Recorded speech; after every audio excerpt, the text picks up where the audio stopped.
পড়বো প্রোটিন। তো প্রোটিন হচ্ছে একটা পলিমার, যেটা কিনা n সংখ্যক মনোমার নিয়ে পলিমার হয়, তোমরা জানো মনোমার, সেখানে কনডেনসেশন রিঅ্যাকশনের মাধ্যমে পলিমার তৈরি হয়। এখন প্রোটিন হচ্ছে একটা পলিমার। ওকে, এর মনোমার ইউনিটের নাম হচ্ছে অ্যামিনো অ্যাসিড।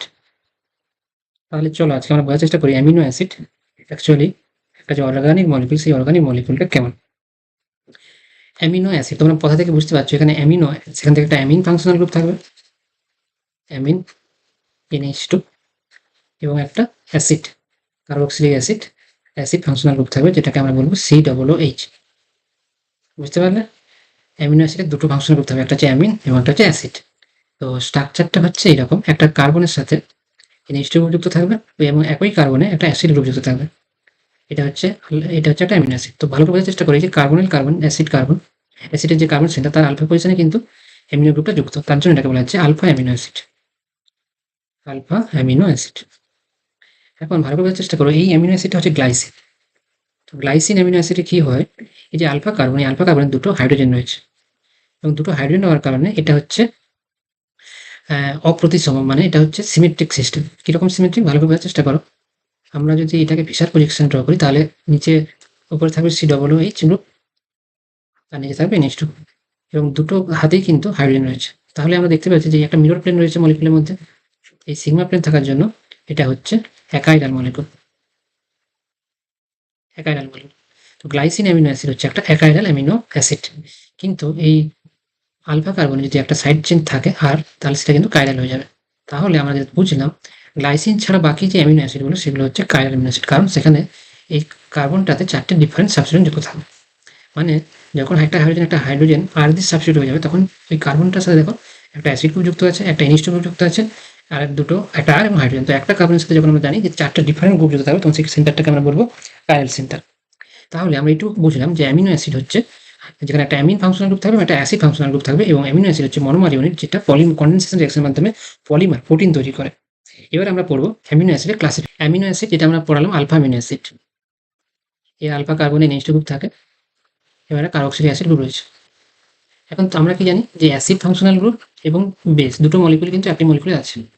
আমরা জানি যে অ্যাসিড বেস একসাথে থাকে না, তার সবসময় রিঅ্যাকশন করে। তার কারণে কি হয়, এখানে অ্যাসিড গ্রুপ থেকে একটা প্রোটন বেরিয়ে গিয়ে কার্বক্সিলেট এনায়ন তৈরি করে, এবং NH2 গ্রুপটা প্রোটনেট হয়ে NH3 প্লাস করে। তাহলে দেখো এই যে মলিকুলটা, এই মলিকুল তার একটা এন্ডে পজিটিভ পার্ট এবং একটা এন্ডে এনায়নিক পার্ট রয়েছে।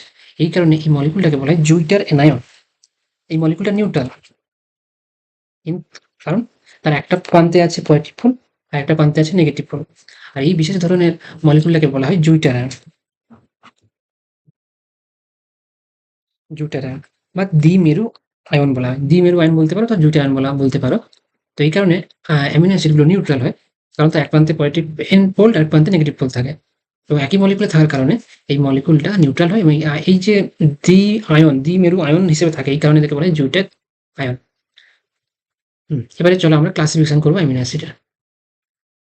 প্রথমে হচ্ছে যদি কোনো অ্যামিনো অ্যাসিডে সেম সংখ্যায় বেসিক পার্ট এবং অ্যাসিডিক পার্ট, বেসিক এবং অ্যাসিডিক দুটো ফাংশনাল যদি সমসংখ্যায় থাকে, তখন সেই অ্যামিনো অ্যাসিডটাকে আমরা বলবো নিউট্রাল অ্যামিনো অ্যাসিড। তো ভালো করে বোঝার চেষ্টা করো। ধরো আমি একটা এক্সাম্পল দিলাম ভ্যালিন। ভ্যালিন মলিকুলে আর গ্রুপটা হচ্ছে আইসোপ্রোপাইল, ওই চেনটা সাইড চেনটা হচ্ছে আইসোপ্রোপাইল, এবং এখানে একটা NH2 গ্রুপ রয়েছে এবং এখানে একটা কার্বক্সিলিক অ্যাসিড গ্রুপ রয়েছে। তো এই মলিকুলটাতে এটাকে বলে ভ্যালিন অ্যামিনো অ্যাসিড। বুঝতে পারলে? তো এই যে অ্যামিনো অ্যাসিডটা দিয়ে দেখো একটা number of amine NH2 group, number of NH2 গ্রুপের সংখ্যা equals to number of acid. তো একটা অ্যাসিড এবং একটা NH2 গ্রুপ আছে, তার কারণে কি হবে, মলিকুলটা নিউট্রাল হবে। বুঝলে? এবার 2 নম্বর একটা এক্সাম্পল দেখাচ্ছি, ভালো করে বোঝার চেষ্টা করো। এই মলিকুলটাকে বলা হয় NH2 COOH। এখানে সাইড চেন যে থাকে, সেই সাইড চেনে একটা NH2 গ্রুপ থাকে। তাহলে এই মলিকুলটাতে দেখো দুটো NH2 গ্রুপ রয়েছে এবং একটা COOH গ্রুপ রয়েছে।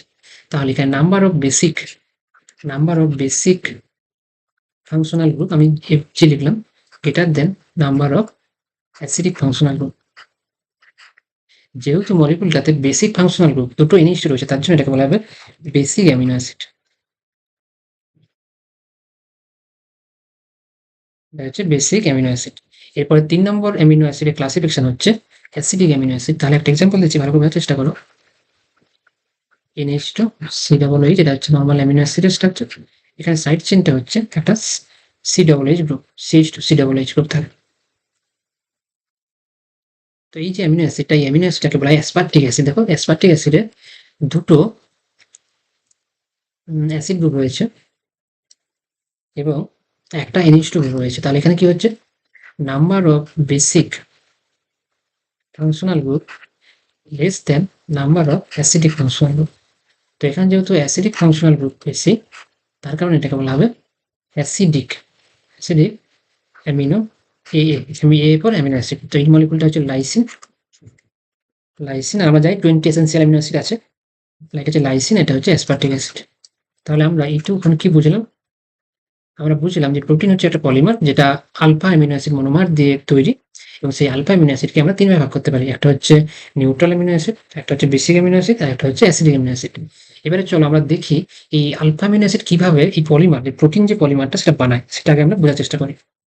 অ্যাকচুয়ালি দুটো অ্যামিনো অ্যাসিড জুড়ে প্রথমে ডাইপেপটাইড তৈরি করবে, তার সাথে আরেকটা অ্যামিনো অ্যাসিড যুক্ত হয়। ধরো একটা অ্যামিনো অ্যাসিড, তার সাথে আরেকটা অ্যামিনো অ্যাসিড যুক্ত হলো, তাহলে সে প্রথমে ডাইপেপটাইড বানাবে। ডাইপেপটাইড, ডাইপেপটাইড তার সাথে আরেকটা অ্যামিনো অ্যাসিড যুক্ত হবে, সেখান থেকে ট্রাইপেপটাইড হবে।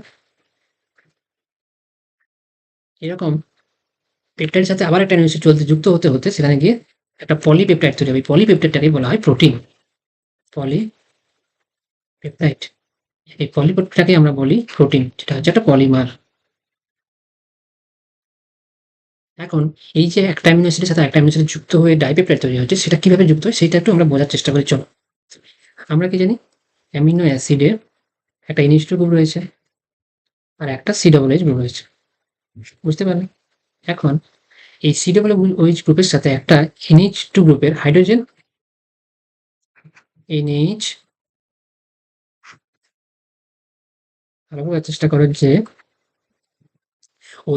COOH গ্রুপের OH এবং NH2 গ্রুপের একটা হাইড্রোজেন, এরা এক মলিকুল ওয়াটার বের করে, এক মলিকুল ওয়াটার এলিমিনেট করে এরা একটা নতুন বন্ড বানায়।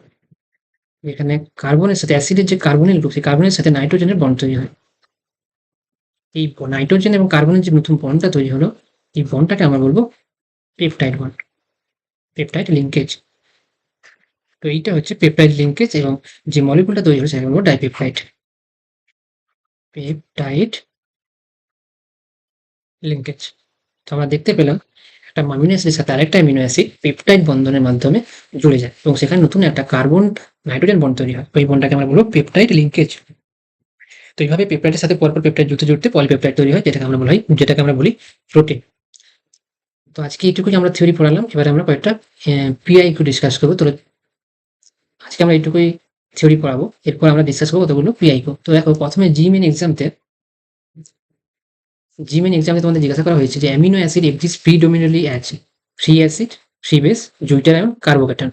তো আমরা বলেছি যে অ্যামিনো অ্যাসিড যেখানে একটা NH2 গ্রুপ থাকে এবং একটা COOH অ্যাসিড গ্রুপ থাকে, এবং NH2 গ্রুপটা হচ্ছে বেসিক গ্রুপ আর COOH গ্রুপটা হচ্ছে অ্যাসিডিক। তো অ্যাসিড বেসের মধ্যে রিয়াকশন হয়, কি তৈরি হয়, সল্ট তৈরি হয়, অ্যাসিডিক। তো অ্যাসিড বেস রিয়াকশনে সল্ট তৈরি হয় আমরা জানি। তো সেখানে NH3+ তৈরি হবে। সল্টে কি থাকে, সল্টে আমরা কি জানি, ক্যাটায়নিক পার্ট থাকে, অ্যানোনিক পার্ট থাকে, যেমন NaCl।